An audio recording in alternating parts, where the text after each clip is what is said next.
Hello, everyone, and welcome back. Today, I want to talk about a situation, and I'm sure, as you saw from the title, it's about where I got Botox. So, if you want to guess where I got Botox, let me know. But as you can probably tell by my facial expressions, it was not my face. Um, and I'm sure most of us are aware, and if you're not at this point in life, there are more uses for Botox than to freeze your face and to try to look like a 16-year-old up until your 80s. Um, I'm sure most people know somebody that has migraines that have had Botox injections prescribed for migraines.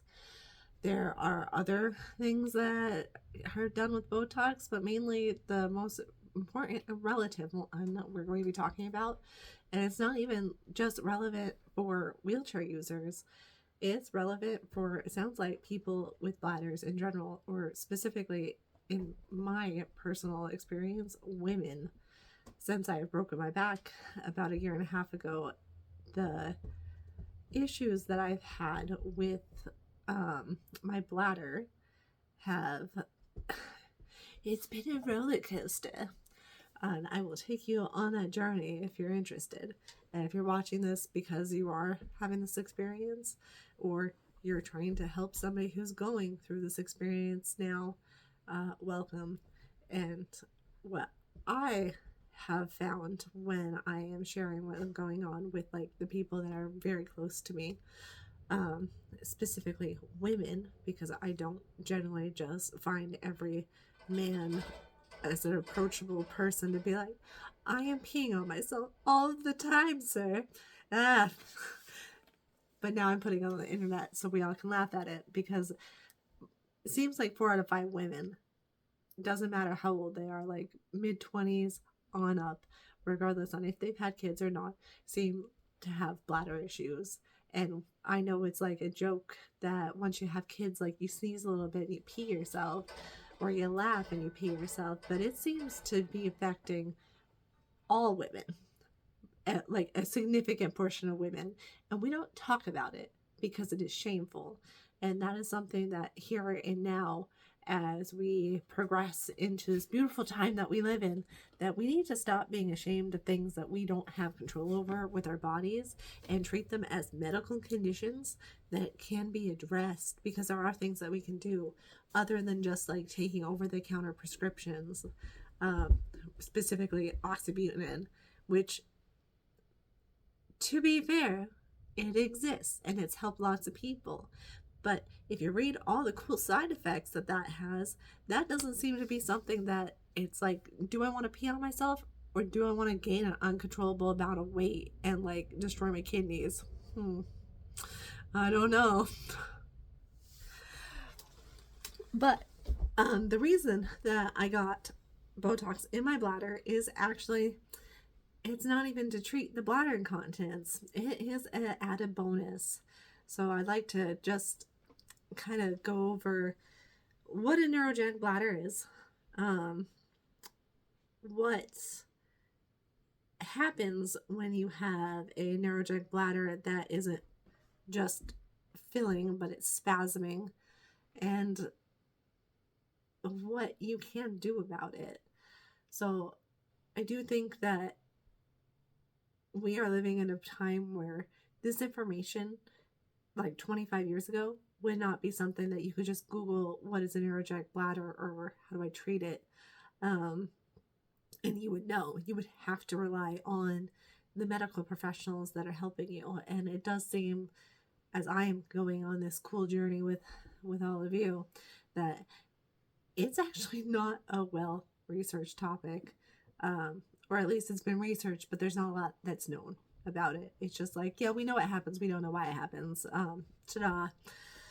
So what happened in my experience so far is, when I originally hurt my back, broke my back, I didn't hurt it, I destroyed it.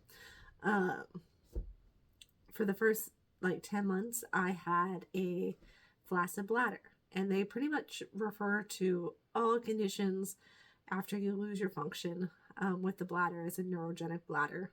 So it doesn't matter what it's doing, they call it neurogenic. And there seems to be pretty much just like two common things that happen. The first most common one, common because it's not that common in the grand scheme of things, but it's called a flaccid bladder. And I'm doing this because essentially it's a water balloon that just fills, and it'll fill theoretically until it'll burst. Um, and then as long as you're doing like things correctly and emptying your bladder as you should, every like 4 to 6 hours when you are cathing and you can't actually go to the bathroom yourself anymore, that is not an issue you are ever going to have. Yes, maybe one day you'll get stuck without like any, like you've lost your catheters when you're traveling. You'll end up at a hospital. Maybe it'll be 12 hours. It's not going to kill you. Like, but the eventuality in the theory is that it could. Like, you let your bladder fill for 2 whole days, not good. Not good for anyone. But the other bladder, other than being flaccid, is a bladder that is constantly spasming. And if you have a pelvic floor that is also spasming in conjunction with it, and it's spasming shut, you have a bladder that sits on top of your pelvic floor, and it's spasming against a pelvic floor that's shut. The liquid has nowhere to go but back up into the holes that it came from, which are the tubes that connect your kidneys to your bladder, are called ureters. And if you've taken basic biology and dissected a fetal pig, you know what those are. Or if you forgot, those exist.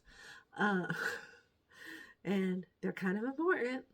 But what happens when it's spasming back up into your bladder is it causes it to expand. It'll cause your uterus to balloon out. And eventually, if you never treated it or anything, yes, the concern would be that your bladders, I just tried to I'm good at English also. But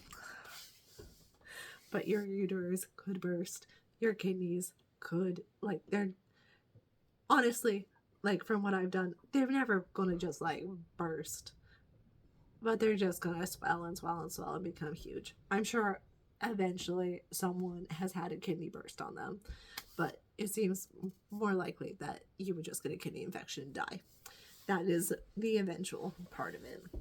But you get Botox done in your bladder to make that, just like freezing your face to look like a shocked 15-year-old. You freeze your bladder so it doesn't do this anymore, essentially. I can't go to the bathroom by myself. If you want to be able to use your bladder and have it squeeze out, that's not something you're going to want to do. But in my case, I just want it to freeze so it doesn't spasm, it doesn't send fluid anywhere, upwards or downwards, and then you just continue about your day. Now, there's other things that go into it, and you have to make the most beneficial decision for yourself. And as I have said and will continue to say, you're the most important person to you. And no one else cares about what is happening in your life more than you do. It doesn't matter how much your mom says she loves you, like, you are the most important person to you. And you are the one that is responsible for yourself and to make decisions for yourself. It is not the doctors. It is not your parents. And God gave us free will. So it is your decisions. So you have to take the advice that your doctors give you, because it is advice. When they're telling you treatment options, it is options. You get to decide what is going to happen. And if what they are telling you is their best guess, and it is not a proven fact, like they cannot point at a MRI or a CT scan or X-ray that says this is what's going on, this is why, and this is what you need to do to fix it or treat it, then it is within your right to push for more testing. Advocate for yourself. And it doesn't matter what they think about you or how cooperative they think you are. They are being uncooperative. They are not trying to find out what is wrong with you. And at the end of the day, if it is something that is not treatable, at least you know that, and then you can stop. But the eventual search for me is to find things that are treatable. Because it is all about taking care of yourself and your body. And I do not think that taking pills for the rest of your life is going to be considered quality of life. Trying to take care of like what's left of my functions is the most important thing to me. No one else. So advocate for yourself, make decisions based off that, and then if you think that the doctors are treating you like you're a hypochondriac, maybe do a little bit of soul searching and decide like if you are just scared or if you have legitimate concerns. Because as I've gone through this, there are people, I'm sure, that their hobby is just to find things that are wrong with them. But I think that it's a very, very small percentage of the people, and I think that doctors are humans and they see those people and they allow that to color their interactions with others, and they just assume everyone is being a hypochondriac. Or maybe it's just easier to tell someone it's okay until they diagnose themselves and then give it to them on a silver platter, which I don't think is a good way to be a doctor. But that is where we are. No matter what is happening to you, it is your choice how you deal with it. Don't be ashamed of what your body is doing outside of your control. They are medical concerns. They are not you. What your body situation is does not define you. Your choices and how you live your life define who we are. And with that, I love you all. I hope this helps. And if you have any questions, because I think I've rambled enough, just leave them in the comments. Have a great day. Bye-bye.